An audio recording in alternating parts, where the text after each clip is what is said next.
Halo semuanya, selamat datang kembali. Apa kabar kalian semua? Semoga baik-baik saja. Pada video kali ini kita akan membahas spoiler lanjutan dari sebuah film animasi yang berjudul Against the Gods. Sebelum lanjut ke pembahasan kali ini, mari kita lihat dulu ringkasan episode sebelumnya. Jika di spoiler episode sebelumnya, kita telah melihat pertarungan sengit antara Yunce melawan Ling Jie. Meskipun awalnya Ling Jie sangat sombong, tapi pada akhirnya Yunce berhasil mengalahkannya. Kemudian saat sedang berjalan, ia dihadang oleh Feng Baiyi dan Sue Lang. Tapi Yunce berhasil memusnahkannya menggunakan api Phoenix. Namun secara tiba-tiba datang paman dari Feng Baiyi yang bernama Tetua Fang. Dan ketika ia mau menghajar Yunce, untung saja datang peri kecil yang membantu. Sehingga Yunce pun berhasil selamat.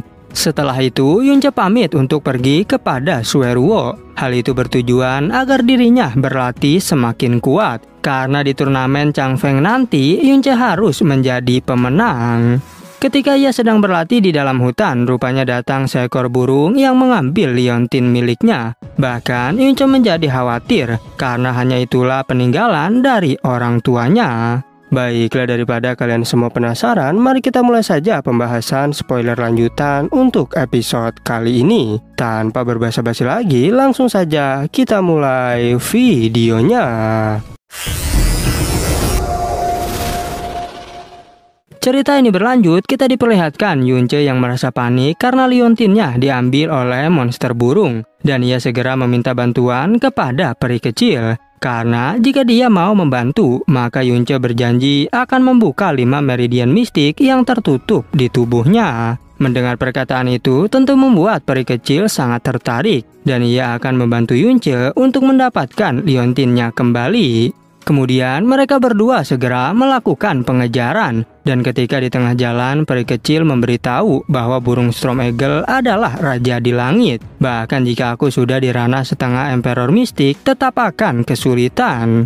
Mengetahuinya membuat Yunce menjadi semakin khawatir. Karena itu adalah liontin yang paling berharga untuknya.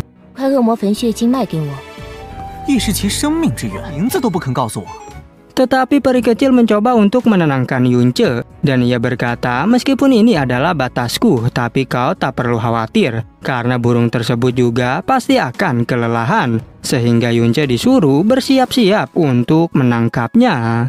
Setelah beberapa jam kemudian di Westland of Death, saat itu terlihat burung Storm Eagle yang sudah kelelahan. Tapi ketika mereka hendak menangkapnya, tiba-tiba saja muncul naga raksasa yang menyerang mereka. Bahkan serangan itu membuat Molly terkejut mengetahuinya. Molly menjelaskan bahwa naga itu berada di ranah puncak Heavenly Mystic. Dan hal itu bukanlah sesuatu yang bisa Yunce hadapi. Molly menyuruh Yunce untuk segera melarikan diri dan biarkan peri kecil yang menghadapinya. Karena jika tidak, maka Yunce pasti akan mati.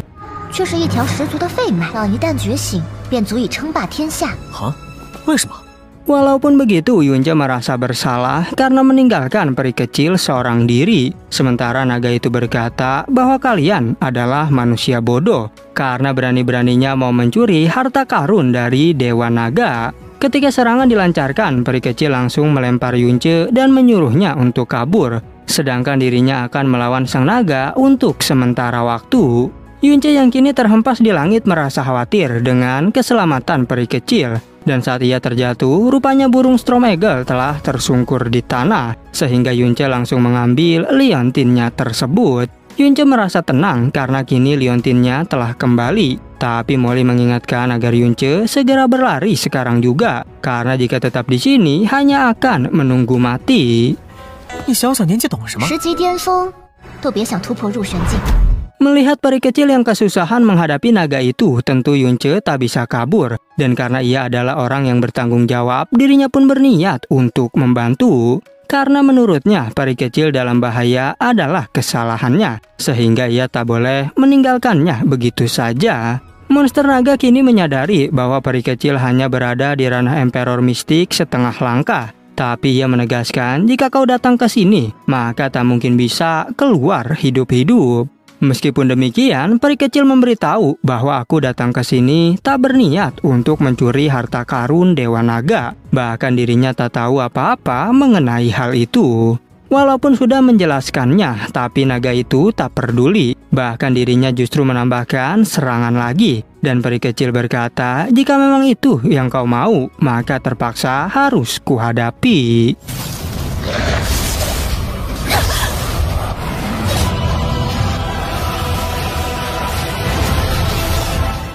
Ketika melihat peri kecil mengeluarkan teknik untuk menjebak naga itu, tentu membuat Yunce terkejut. Karena teknik itu seharusnya hanya bisa dilakukan oleh orang di ranah Emperor mistik sempurna, yang rupanya teknik itu akan mengubah apapun di sekitarnya menjadi elemen es. Tak mau berbasa-basi, peri kecil langsung menghempaskan serangan. Tapi ia menyadari bahwa aku tak mungkin bisa menang. Apalagi ternyata ada dua monster naga di sana. Saat melihat medan spiritual yang dibuatnya mulai menghilang, Yunce menjadi khawatir. Dan ia bertanya pada Molly, berapa banyakkah kekuatanmu yang bisa digunakan? Molly menjawab jika ia tak bisa membantunya. Karena meskipun mudah bagiku membunuh dua naga, tapi itu akan berbahaya, dikarenakan bisa mengganggunya yang sedang menekan racun di dalam tubuh.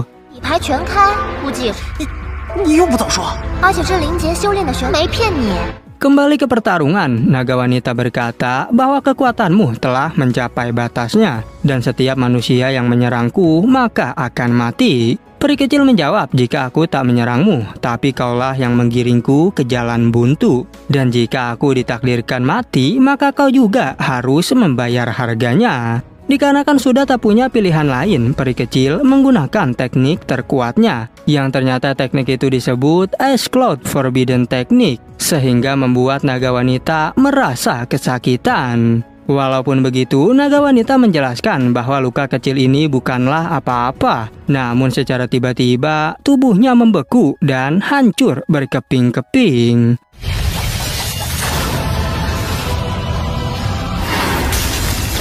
Satu naga lagi yang melihat hal itu tentu menjadi sangat marah. Karena bisa-bisanya seorang manusia membunuh istrinya. Bahkan ia berjanji akan membantai peri kecil dengan racun miliknya. Peri kecil memberitahu bahwa aku tak sengaja lewat sini, tapi kalian justru memojokkanku. Sehingga jika ada yang mati, maka jangan salahkan aku. Ketika sedang berbicara, rupanya peri kecil kehilangan kesadarannya. Dan Yunce yang melihat hal itu sontak langsung menangkapnya. Bahkan Molly menjelaskan bahwa peri kecil sudah menghancurkan meridian mistiknya sendiri. Meskipun ia juga berhasil membunuh naga wanita tersebut. Mengetahui bahwa meridiannya telah hancur, tentu Yunce merasa bersalah. Dan ia berniat untuk mati bersama melawan naga itu. Tak berhenti sampai di situ, Yunce juga berjanji akan melakukan apapun yang Molly inginkan. Asalkan Molly mau membantunya untuk membunuh naga tersebut.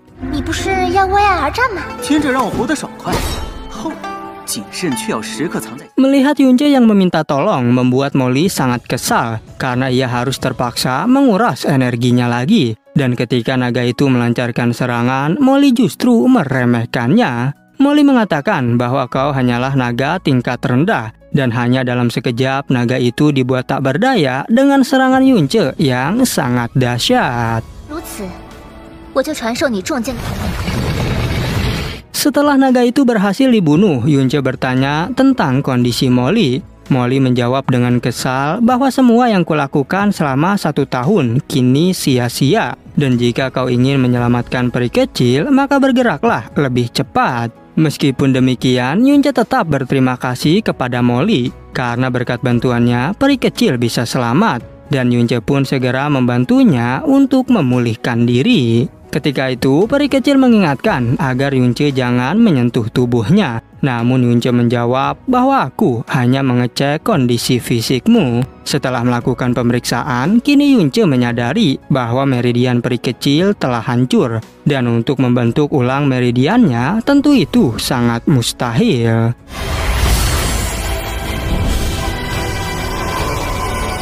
Kemudian peri kecil menyuruh Yunce untuk pergi karena ia tak akan menyalahkannya. Tapi Yunce tak menyerah begitu saja. Ia bahkan berjanji untuk menyembuhkan peri kecil. Dan dirinya mulai menggendong tubuhnya menuju ke sebuah gua. Walaupun begitu, Molly memberitahu bahwa sekarang peri kecil tak bisa diselamatkan lagi. Sekalipun kau adalah tabib yang hebat, tapi kau tak akan bisa menyelamatkan orang yang mau mati. Sesampainya di dalam gua, tiba-tiba saja terdengar suara. Yunce bertanya-tanya siapakah yang sedang berbicara. Rupanya dia adalah sisa jiwa yang ditinggalkan oleh Dewa Naga Taichang, penjaga tempat ini. Jiwa naga sudah tahu bahwa Yunce memiliki darah Phoenix, dan ia menyuruhnya untuk jangan gugup karena dirinya tak akan melukai Yunce. Menyaksikan kejadian itu tentu membuat Yunce terkejut karena jiwa Dewa Naga Taichang merupakan raja para dewa binatang di masa lalu. Dan ia merasa mungkinkah ini sama seperti jiwa Phoenix waktu itu yang akan mewariskan kekuatan kepada dirinya. Jiwa naga membenarkan hal itu karena selama ini hanya hewan buaslah yang mendapatkan energi Dewa Naga. Namun setelah ribuan tahun, Yunce adalah orang pertama yang memasuki gua tersebut.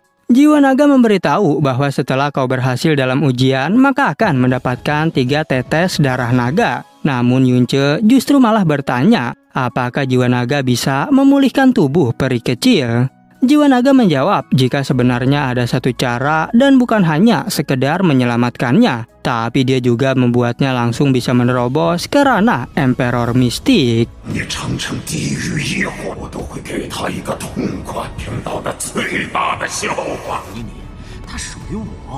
Dan pada akhirnya, spoiler untuk episode 22 pun bersambung. Oke, cukup sekian. Terima kasih untuk video kali ini dan sampai jumpa di video berikutnya.